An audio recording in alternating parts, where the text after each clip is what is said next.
اکشن. حسابی میزنینش، فهمیدی یا نه؟ آره میزنیم تو چونش. آفرین. تام چه فهمیدی؟ آره خوبه. آقا میگیره سر پروژکتور بده این طرف. یه دهنی ازش سرویس کنم که رپ را بشه. شما اکشن نشین، فقط باید کتک بخورین. بعدش هم که آقای بک میاد و نجاتتون میده. ملتفتی احمد؟ بله آفرین، تمیز کار کنید. همگی ساکت. سرخپوستا مرثیه برای مرگ سینما و اکنون جان دوباره سینمای ایران است. آقایون هنرپیشه‌ها یه سلامت بلند خدا.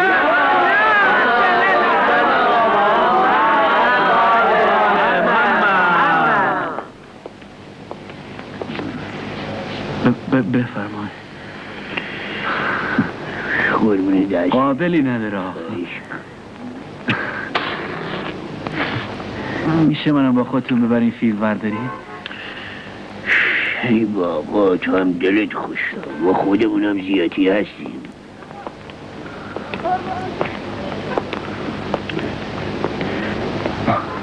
بزن بری. خونه بابام که نیه؟ پرویز فنیزاده در مرثیه سرخپوست‌ها. فهمیدم. میشه انتظامی. که خیلی هنریه بابا. میگن یه مدت تو طویله مثل گاو علف میخورده. خب این از این نوشته فیلمی از امیر نادری با شرکت نوری قارمان تا هرکل جون. آخرش هم الف در اومده. الف. فسک یادم بوده. تنگسیر نیست؟ نه چایی بابا، تنگسیر آخرش الف داره. انه بابا جون فردین یه وقتی برو بیای داشت، حالا خودش بازی نمیکنه، وگرنه هنوزم نمره یکی. جون شکری والا. یادمه بابا، فردین 300,000 تومن نقد میگرفت بازی میکرد، تازه الان بهروز میگیره 150,000. سرخپوستا جان دوباره سینمای ایران است. سرخپوستا درد سینمای ایران است.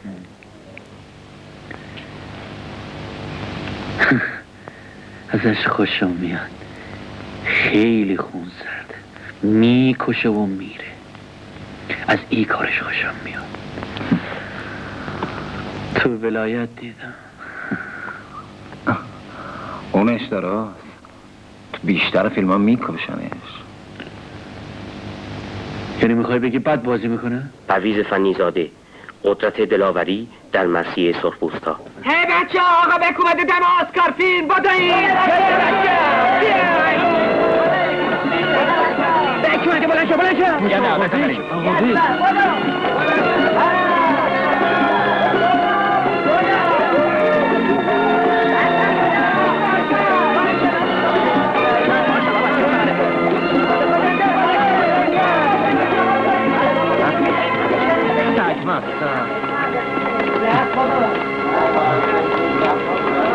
مثل برق رفت. بیخیالت اینه تیر غیب شده رفت. پسر دیدی بیکو؟ از جلو خیلی ریزه میز از تخم سگ. یه ساعتی دستش بود 20,000 تومن. عجب ساعتی بود لامصب. گفتم که بیکو به این زودی ها نمیشه پیداش کرد، ولی خب من واسه جورش میکنم. بیخیال من گیرش میندازم. سرخپوستا مرثیه برای عاشقان سینماست. سرخپوستا سند زنده سینمای ایران است. سرخپوستا جان دوباره سینمای ایران است. سرخپوستا درد سینمای ایران است. سفری با سرخپوستا به پشت پرده سینمای ایران. سرخپوستا فریاد اعتراض است.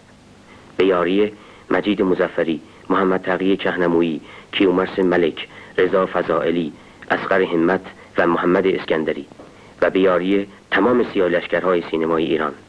تصویرنامه و فیلمساز غلام حسین لطفی با تصویر جمشید فرحی. سرخپوستا.